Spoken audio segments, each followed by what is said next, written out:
Today, we will examine a particularly tragic case. Before we delve into the details, I would like to express my apologies for my English, as I am not a native speaker. Nevertheless, I am making every effort to communicate effectively with you, and I appreciate your understanding. In 2003, a harrowing incident captured the attention of Brazil and garnered extensive international media coverage. A large-scale search operation involving hundreds of law enforcement officials, rescuers, and volunteers was launched to locate a young couple who had vanished in the forests of the Iguazu province. Despite their hopes of finding the couple alive, the outcome was devastating, and the final days of these young individuals became a true nightmare. The families of the missing endured further anguish when the primary perpetrator, a rapist, torturer, and brutal murderer, evaded justice and found himself in conditions more favorable than those he had previously experienced. Liana Friedenbach and Philippe Peffet were the young couple at the center of this tragic story.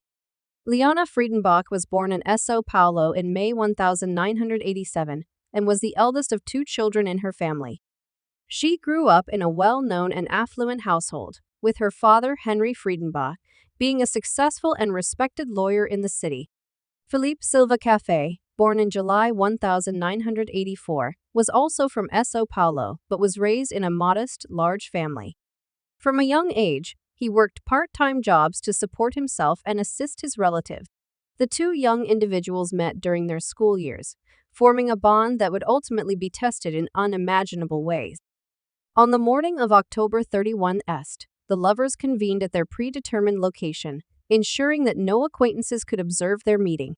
They boarded the first bus and, after arriving in another city late in the evening, spent the night at the bus station. Subsequently, they took two additional forms of transportation to reach their intended destination. From there, they needed to walk several kilometers to a secluded area concealed within the woods, where they intended to camp and enjoy a few days of solitude together. The day was warm and sunny, and despite their exhaustion from the lengthy journey, the young couple remained in high spirits, sharing jokes and making plans for their brief getaway. Upon arriving at the location indicated on the map, they began to establish their modest yet comfortable campsite. However, when Lee and Philippe ventured into such a remote area, they failed to consider the pervasive poverty that often breeds crime in those regions. Their presence, as well-dressed young individuals with large backpacks, did not go unnoticed.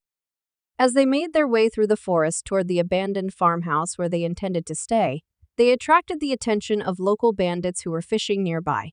These bandits were Paulo Cesar de Silva Marques, known as Pernambuco, and Roberto Alves Cardoso, referred to as Chino. Although only 16 years old, Chino had already assumed leadership of the gang. The criminals were intrigued by the newcomers, particularly drawn to the young woman, and they speculated that the couple's backpacks might contain valuables worth stealing. Consequently, the bandits stealthily trailed the pair, observing their movements closely. In the dense underbrush, the couple set up their tent, enjoyed a snack, and began to enhance the area where they had parked. Meanwhile, the assailants lay in wait, ensuring that no one else would approach the young men, and that they were unarmed. Pernambuco and Chino then launched an attack on Liana and Philippe, threatening them. Overwhelmed with fear, Philippe did not attempt to flee or resist the attackers. After rummaging through their bags and backpacks, the assailants found nothing of value. Consequently, they decided to demand a ransom from the relatives of the boy and girl. Liana, terrified, quickly revealed that she came from a wealthy family and that her father would pay any amount they requested. The criminals were pleased with this development, but lacking experience in such matters, they were uncertain about how to proceed in order to secure the money and release their captive. As their plan began to take shape, the bandits contemplated the identities of their captives and the potential ransom amount. They resolved to conceal the prisoners to prevent any chance of escape. Initially, they were taken to a dilapidated building near the farm where the boys had been staying, but it lacked windows and doors. It was soon decided to relocate the pair to the home of one of the gang members. There, Philippe was restrained and brutally beaten to ensure he could not escape or resist. That night, all the gang members took turns exploiting the bound and defenseless girl, ultimately breaking her spirit. Unable to devise a method for demanding and collecting the ransom, the criminals ultimately resolved to eliminate the captives and dispose of their bodies in the woods to ensure they would never be discovered. After torturing the boys, they were taken the following day to a remote location in the forest. A half-conscious Philippe was led deep into the woods, where a gunshot was heard, and then the bandit returned alone. Liana realized the grim fate that had befallen them. Other intentions surrounded the lovely young Liana, as the scoundrels sought to keep her as a mere amusement until their interest waned. At that time, no one had initiated a search for the missing boys. A few days following her daughter's disappearance, her parents discovered that there had been no excursion with the church group, and Liana's friends were unaware of her whereabouts. The Friedenbach family suspected that their son had eloped with her boyfriend and promptly reached out to his parents to ascertain the location of their children. However, the Cafe family was convinced that their son had gone camping with friends, leaving them unable to assist in locating the couple. The situation was further complicated by the fact that neither young man had made contact for several days, and their phones were turned off. Utilizing his resources and wealth, HRI mobilized nearly all the police in the city. Gradually, they pieced together the route the young individuals took after fleeing home. Through clever tactics, the police soon traced their last bus stop to Mbu Guasu, from which they ventured into a desolate, wooded area. It was in this location that their phones last showed activity. A large-scale search operation commenced, involving police officers, rescuers, and concerned citizens who, upon learning of the situation, volunteered to assist.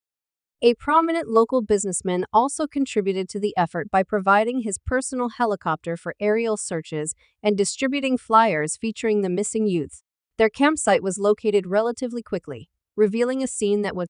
The scene was unsettling. Despite the absence of bloodshed or signs of a struggle, it was evident that a horrific event had transpired. The couple's belongings were strewn haphazardly, their bags overturned. The tent had been slashed open with a knife, and the man's cell phones lay scattered about. Rescuers soon located Felipe's lifeless body. He had been bound and shot in the back of the head at close range, leaving him with no chance of survival. The likelihood of finding Liana alive appeared exceedingly slim, yet, as the saying goes, hope endures. Henry Friedenbach engaged the media in the search efforts, ensuring extensive coverage to raise public awareness regarding Liana's disappearance. A substantial reward was offered for any information regarding her location, but this did not yield any leads. Following the murder of Felipe, the assailants returned Liana to the residence where they had previously held both individuals. By this time, they had been joined by accomplices Antonio Gano da Silva and Ignaldo Paes Chino, who brazenly declared that Liana was his possession and that he could do as he pleased with her. He encouraged his associates to indulge in their most depraved desires with her, a proposition that was quickly embraced. The following day, upon learning of the extensive search operation, the perpetrators opted to relocate, taking the victim to the home of Anthony Matias de Barros, another member of their gang. That evening, they proceeded with their plans. The group went fishing, and the ringleader draped his jacket over Liana to shield her from the chilly air, demonstrating his concern in that manner. Later that evening, Chino's older brother, unaware of his siblings' activities, arrived at the same location.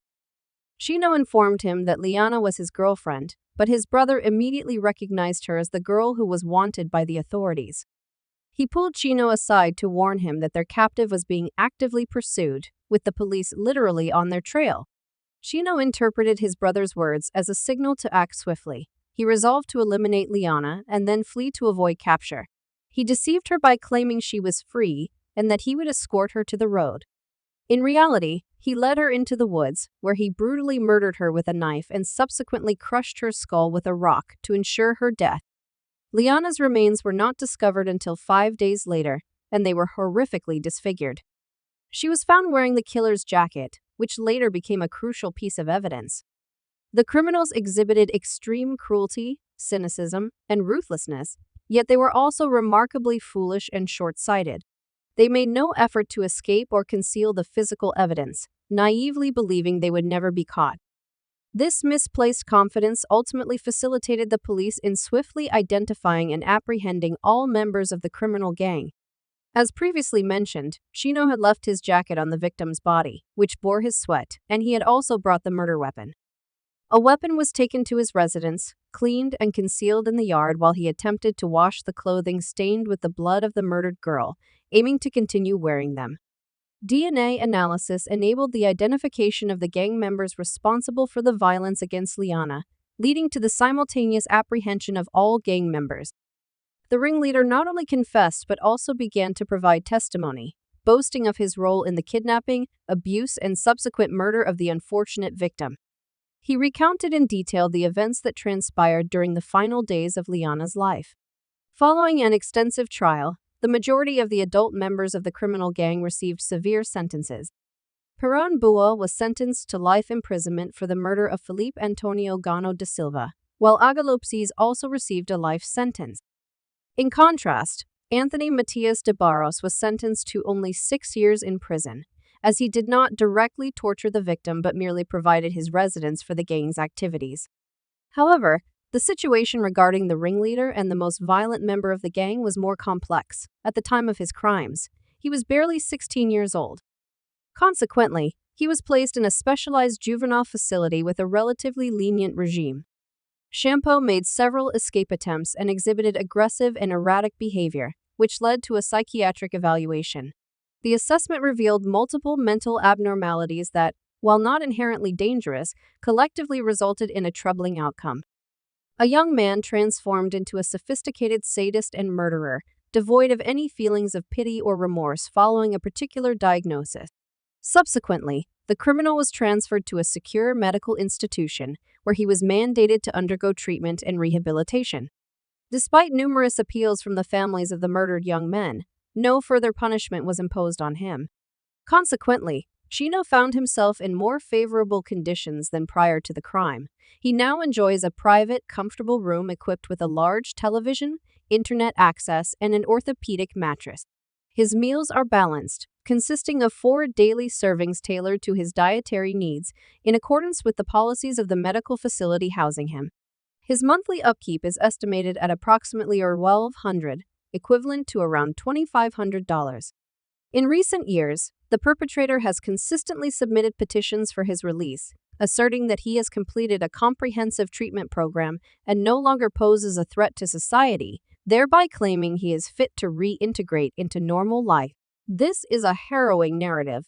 Thank you for watching. Please subscribe to the channel for more shocking stories to come.